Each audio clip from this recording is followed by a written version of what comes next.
প্রিয় শিক্ষার্থী বন্ধুরা, আসসালামু আলাইকুম ওয়া রাহমাতুল্লাহ। এনএসএন একাডেমির পক্ষ থেকে তোমাদেরকে জানাই অভিনন্দন। এখন আমরা আলোচনা করব তোমাদের জীবন ও জীবিকা বইয়ের পৃষ্ঠা নং 83 নিয়ে।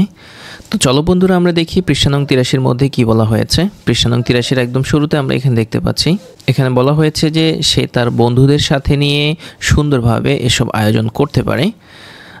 যেমন এবারের স্কুলের সাংস্কৃতিক প্রতিযোগিতার আয়োজন করতে গিয়ে মঞ্চ সাজানো, প্রতিযোগীদের পোশাক ঠিক করা ও উপস্থাপনা করার সব আয়োজনের ষষ্ঠ শ্রেণীর শিক্ষার্থীদের নেতৃত্ব দিয়েছে সে।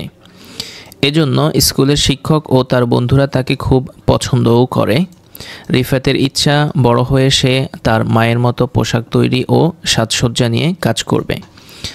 তার স্বপ্ন তার নিজের ডিজাইন করা পোশাকের একটি সুন্দর দোকান থাকবে, যেখানে ছোট বড় সবার সুন্দর সুন্দর পোশাক পাওয়া যাবে এবং যে কেউ ইচ্ছে করলে তার দোকান থেকে বানিয়ে নিতেও পারবে।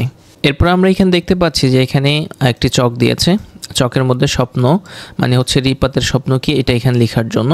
তারপরে এখানে বলা হয়েছে যে রিপাতের পছন্দের কাজগুলো, পছন্দের কাজ কি কি ছিল এগুলো এখানে লেখার জন্য বলা হয়েছে। এরপর আমরা এখানে দেখতে পাচ্ছি যে একটি ইলাস্ট্রেশন আছে, গার্ল গাইডস কার্যক্রমে অংশগ্রহণ। এটি হচ্ছে যে মূলত এটার কাজটা হচ্ছে যে আমাদের পরবর্তী পেজে পৃষ্ঠা নং 84-র মধ্যে। তো চলো বন্ধুরা, আমরা এই উত্তরটি দেখে নিচ্ছি। এটি হচ্ছে যে আমাদের আনসার সেকশনে আছে, খুবই সুন্দরভাবে আমরা সেখানে সাজিয়ে রেখেছি। এখন তোমাদেরকে নিয়ে যাবো সেখানে। আর সেখানে যাওয়ার আগে বলে নিচ্ছি, যদি আমাদের ক্লাসগুলো তোমাদের ভালো লাগে প্লিজ আমাদের ভিডিওতে একটি লাইক দিবে এবং হচ্ছে যে আমাদের চ্যানেলটি সাবস্ক্রাইব করবে। আর যারা অলরেডি সাবস্ক্রাইব করেছো তাদের সবাইকে জানাচ্ছি অসংখ্য অসংখ্য ধন্যবাদ। এই হচ্ছে ষষ্ঠ শ্রেণী জীবন ও জীবিকা বইয়ের 83 পৃষ্ঠার সমাধান। তো এখানে রিপাতের স্বপ্ন যেটি ছিল, রিপাতের স্বপ্ন তার নিজের ডিজাইন করা পোশাকের একটি সুন্দর দোকান দেওয়া। তাহলে রিপাতের স্বপ্ন কি ছিল? রিপাতের স্বপ্ন তার নিজের দোকান, নিজের ডিজাইন করা পোশাকের একটি সুন্দর দোকান দেওয়া। আচ্ছা, এরপর হচ্ছে যে রিপাতের পছন্দের কাজ। এরপরে কি রিপাতের পছন্দের কাজ। রিপাতের পছন্দের কাজ কি?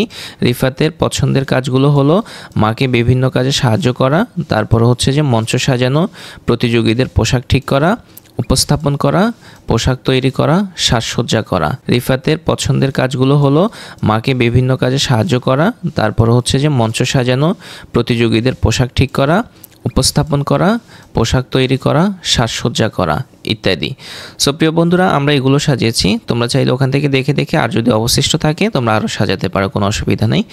তো এই ছিল আমাদের 83 পৃষ্ঠার সমাধান। আশা করি তোমরা বুঝতে পেরেছো। আর আমাদের সঙ্গে থাকার জন্য তোমাদেরকে অসংখ্য অসংখ্য ধন্যবাদ।